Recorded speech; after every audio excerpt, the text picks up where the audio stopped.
Саламатсыңарбы, урматтуу окуучулар? Кайрадан химия предметин окуп үйрөнүүнү улантабыз.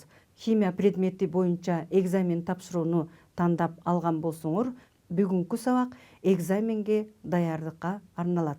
Бүгүнкү сабактын темасы органикалык заттардын курамындагы көмүртектин жана суутектин бар экендигин аныктоо. Бул сабак эксперименталдык маселелерди иштөө сабагы болуп саналат. Эгерде эксперименталдык маселелер берилсе, мына ушул маселелерди кандай иштөө керек экендигин силер бул сабактан көрө аласыңар.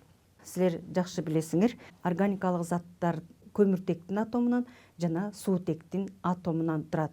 Аларды эсиңерге түшүрсөңөр, көмүртек жана суутектен турган зат бул метан, формуласы CH4, жана ошондой эле мисалы С4H10 болсо бул бутан. Эгерде молекулалык формуласын жазсак CH3, CH2, CH2, CH3. Ошондой эле бутандын изомерин мисалга келтирсек, анда радикал CH3 радикалы бутактанып жазылат. Мындай затты биз 2 метил бутан же изобутан деп атаганбыз.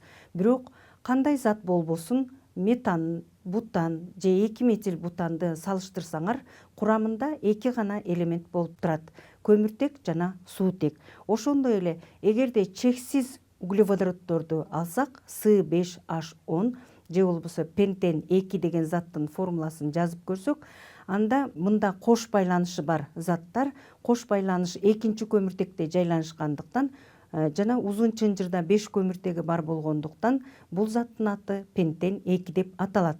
Бирок курамында дагы эле көмүртектин жана суутектин гана атомдору бар экендигин көрүп турасыңар. Ошондой эле углеводороддордун 3-чү тобу бул С6H6 деген бензол деген зат, же башкача бул ароматтык углеводород. Ароматтык углеводороддордун курамын карасаңар дагы көмүртектин жана суутектин атомдору болуп турат. Ошондуктан мамлекеттик экзаменде силерге мындай тапшырма болуп калышы мүмкүн. Органикалык заттардын курамындагы көмүртекти жана суутекти кантип атап алууга болот? Органикалык заттардын курамындагы көмүртек жана суутекти кантип аныктоого болот деген суроо болсо, анда төмөнкү эксперименттен көрүп алсаңар болот. Бул экспериментти, тажрыйбаны жасоо үчүн эң биринчи жездин оксидин алып, пробиркага салып алабыз.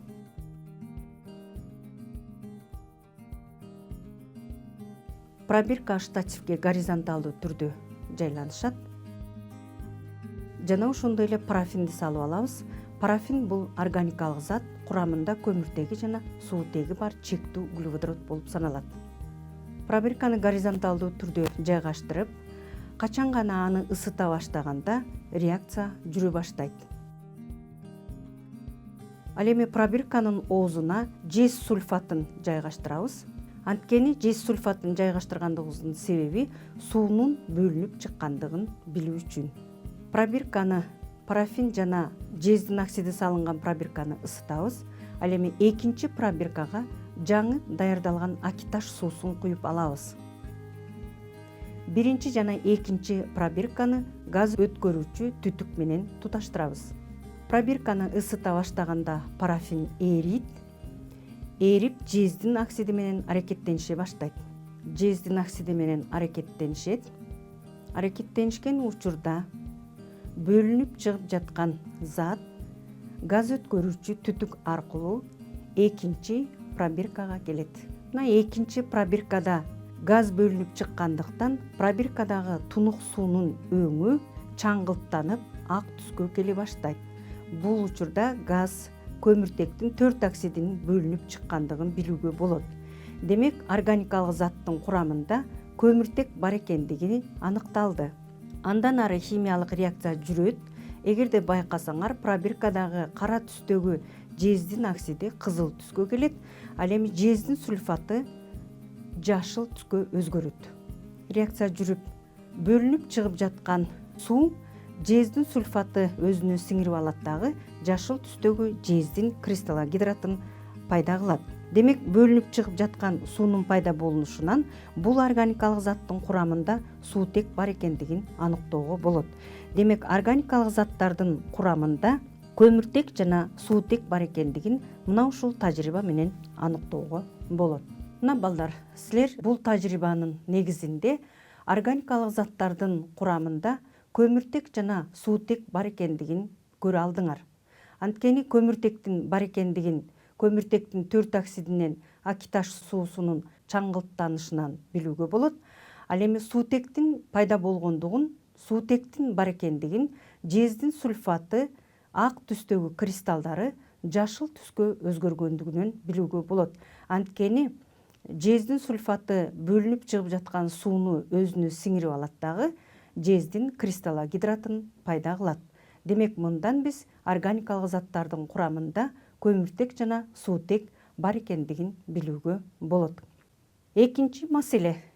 Эгерде силер көрүп тургандай түрдөгү маселе берилсе, молекуласы 2 көмүртектин атомунан турган 1-3-түк байланышы бар А углеводородун 600 градус Цельсияда ысытканда түссүз мүнөздүү жыты бар В заты пайда болот экен.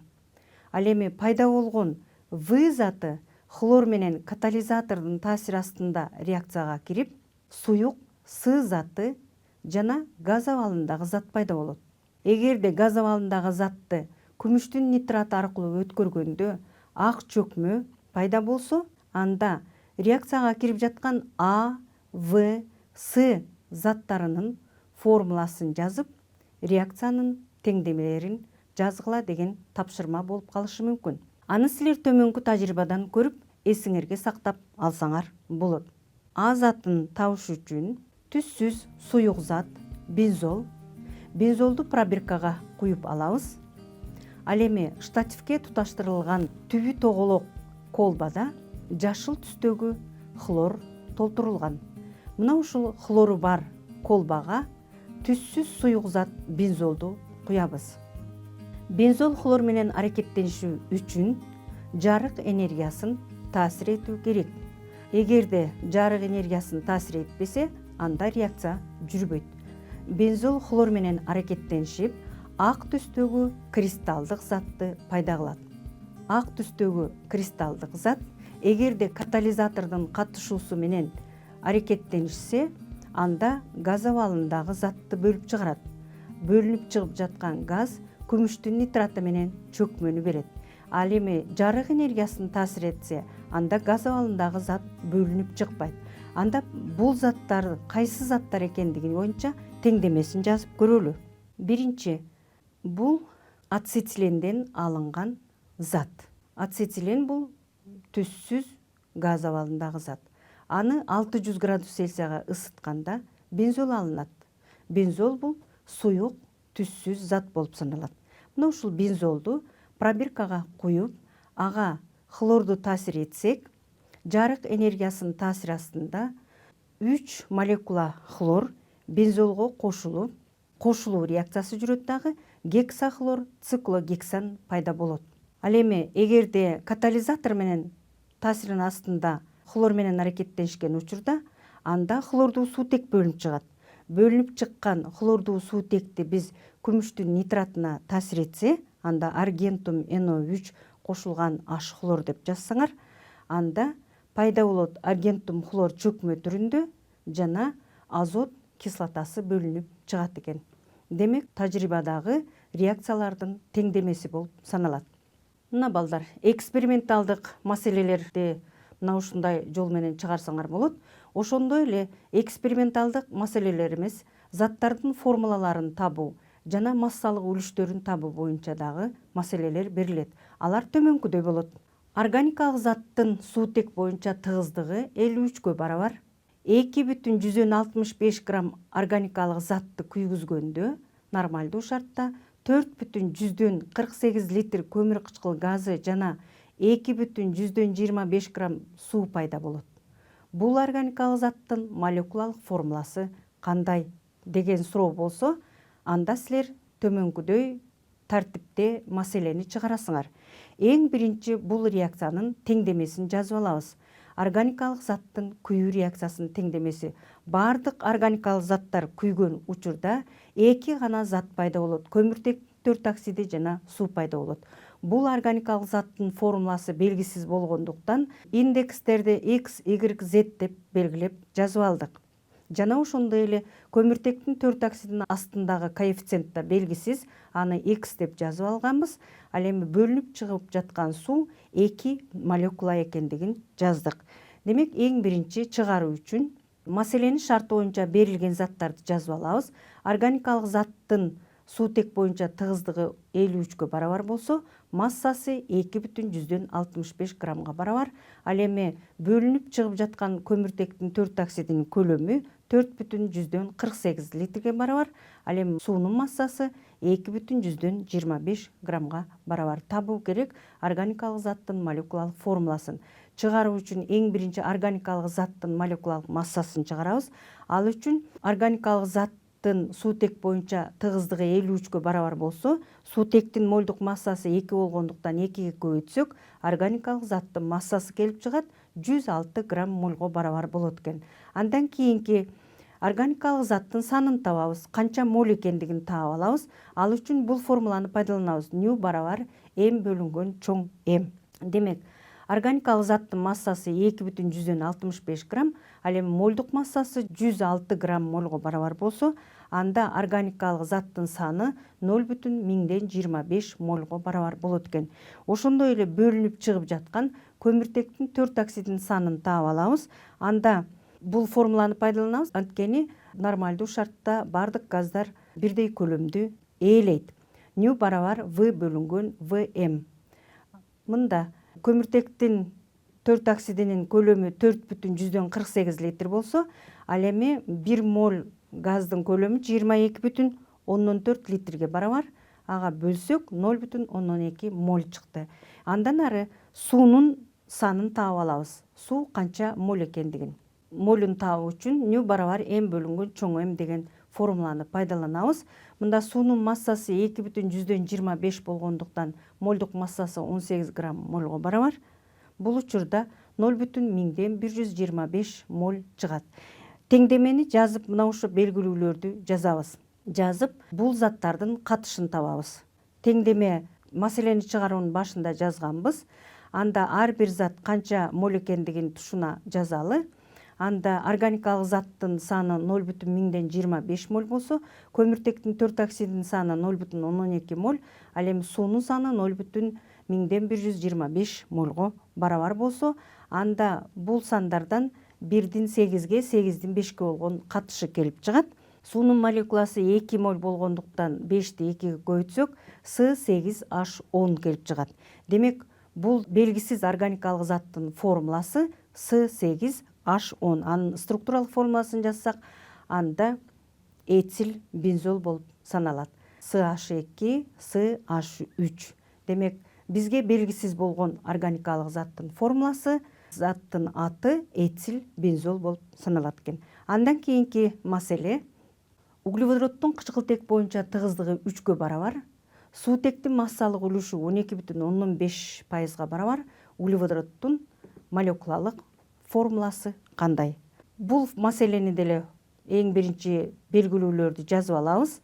Демек, кычкылтек боюнча тыгыздыгы 3-кө барабар болгон суутектин массалык үлүшү 0,125%га барабар.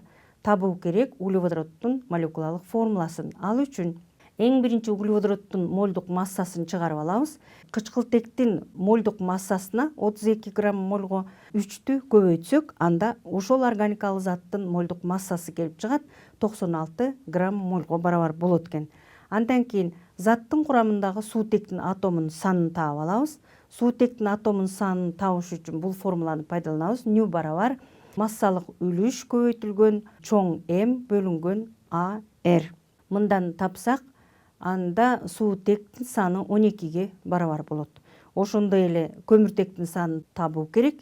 Анда көмүртектин санын жалпы заттын жалпы массалык үлүшүнүн 0,125-ти кемитсек, 0,875% чыгат. Же болбосо, буну формулага коюп чыгарсак, анда 7 чыгат. Демек, суутектин саны 12, Көмүртектин саны 7 болгон зат бул С7H12 болгон гептин деген зат экен. Заттардын тыгыздыгы берилсе, ошол органикалык заттардын молекулалык формуласын таап алууга болот экен. Мына балдар, бүгүнкү сабакта силер эксперименталдык маселелерди чыгаруунун жолдорун жана ошондой эле эгерде суутек жана кычкылтек боюнча заттардын тыгыздыгы берилип, органикалык заттардын формулаларын табуу керек болсо, мына ушундай маселелерди чыгаруунун жолун көрдүңөр. Ошондой эле органикалык химияда экзаменге даярданган учуруңарда органикалык заттардын бир заттан экинчи заттан келип чыгышы боюнча же айлануулар боюнча дагы көнүгүүлөр берилип калышы мүмкүн. Бул тапшырмаларды кандай аткарасыңар? Мына ошону карап көрсөңөр. Төмөнкү айланууну ишке ашырууга мүмкүн болгон реакциялардын теңдемелерин жазгыла. Биринчи метан, экинчи зат брометан, үчүнчү зат этилен. Демек, 3 реакциянын теңдемесин жазуу керек. Төртүнчү зат X заты. Төртүнчү зат бизге белгисиз. Анда биринчи заттан экинчи затты алуу үчүн теңдемени жазып көрөлү. Биринчи, метандан брометанды алыш үчүн бром менен орун алмашуу реакциясына кирет. CH3 бир суутек менен орун алмашат жана H бром бөлүнүп чыгат. Демек, CH3 бромду алдык. Экинчи, алынган бромго натрийди таасир этсе, бромметандын курамындагы бромду натрий өзүнө тартып алат. Мында 2 молекуланы алышыбыз керек. Анткени экинчи зат этан пайда болуш керек. Этан пайда болуш үчүн 2 көмүртектин атому болуш керек. Ошон үчүн ар бир затты 2 молекуладан алабыз. Анда бромду натрий өзүнө тартып алат да натрийдин бромиди пайда болот этан. Демек, үчүнчү зат бул этан экен. Этандан суутекти азайтуу менен температура жана катализаторду таасир этүү менен алынат ацетилен. Демек, X заты бул ацетилен болуп саналат экен. Демек, метан биринчи зат бромметан, андан кийин этан, андан кийин ацетиленди алдык. Андан кийинки тапшырма: төмөнкү айланууну ишке ашыруу үчүн реагенттер кандай иретте колдонулат? Демек, X, Y заты белгисиз. Анда кандай колдонулат? А. Суу колдонуш керек биринчи реакцияга, экинчисине суутек, үчүнчүсүнө хлор. Ал эми Б. Биринчиге суутек, экинчиге хлор жана үчүнчүгө суу колдонуу керек деген жооптор берилген. Туура жообу биринчи экен. Биринчи сууну таасир этиш керек экен, андан кийин суутек, андан кийин хлорду таасир этүү менен жогорку заттарды алууга болот. Аны иштеп көрөлү.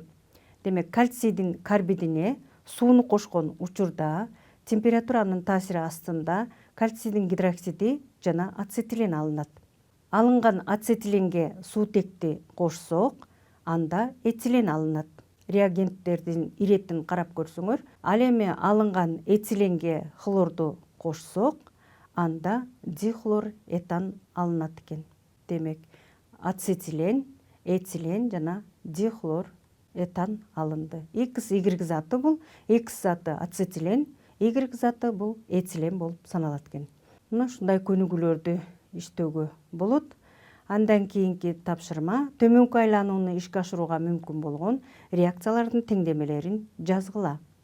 Биринчи циклопропан, анан 1 бром пропан, гексан, бензол, анан циклогександы алуу керек.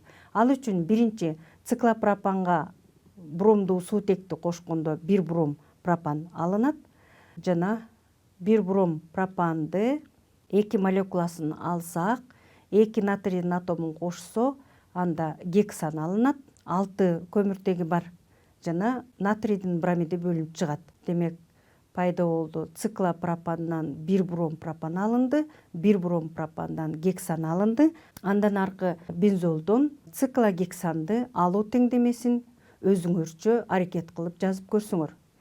Бүгүнкү сабакта эксперименталдык маселени чыгаруунун жолдору, белгисиз зат органикалык заттардын молекулалык формуласын табуу, айлануулар учурунда химиялык реакциялардын теңдемелерин жазуу жана айлануу учурундагы белгисиз заттарды табуу боюнча маселелерди чыгаруунун жолдору менен тааныштыңар. Мына ушуну менен бүгүнкү сабакты аяктайбыз. Кайрадан көрүшкөнчө саламатта болгула.